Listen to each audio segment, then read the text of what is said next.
Ve Mercan'ın maması. Elma geliyor. Açsın kızım ağzını.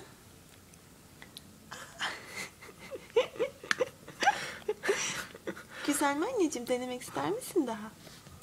Hı? Nasıl?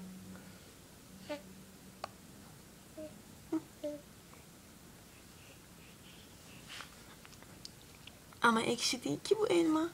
Tatlı, sulu bir elma bu. Hı? Ay, sevdik mi anlamadım. Ama ittirme artık. Hı? Bak şimdi geliyor bir kaşıkçık daha. Hı, hem heyecanlısın, hem mutlusun, hem de biraz böyle ekşitiyorsun yüzünü, onu anlamadım ama. Oo, gidiyor yavaş yavaş, hadi. Etekliyor. Hayır, niye etekliyorsun ya? Hadi.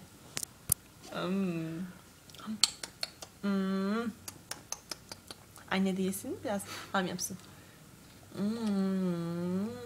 Çok güzel. Çok güzel. Tatlı bir elma bu. Tamam anneciğim ya, hadi ya. Hadi bebeğim. Aferin. Hani dün eline vermiştik bunu. Böyle sen ne güzel kemiriyordun elmayı. Çok güzeldi. Bu da onun püre hali sadece. Hı. Tamam anne. Geliyor. Geliyor. Geliyor. Geliyor. Geldi. Ay çok güzel.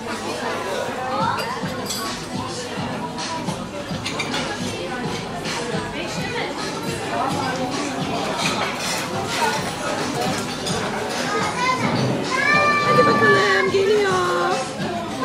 Ay ay ay.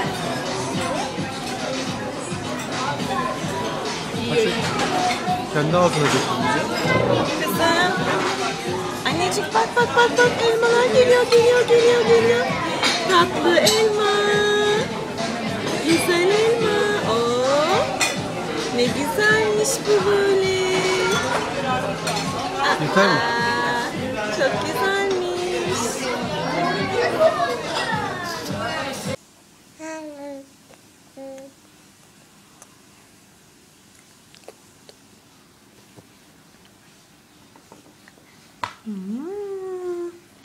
Mercan'ın maması. Aferin kızıma. Aferin bir taneme. Sen bu muhallebiyi sevdin galiba. Öyle değil mi? Oo, açıyormuş da ağzını hemen.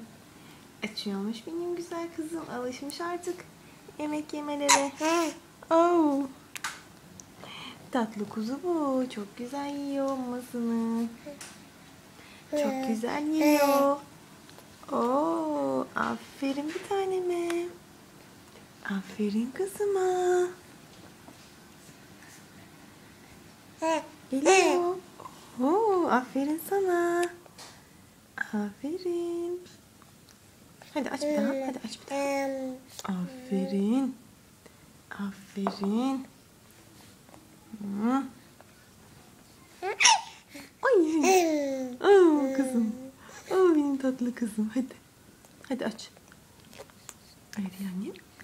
Oo, aferin. Aferin sana. Alışmış kızım artık. Güzel güzel yemekler yiyecek. Biraz büyüsün. Annesi onu yemeklerle yapacak. Güzel güzel yemekler yapacak annesi ona. Sebzeler, köfteler. Ya.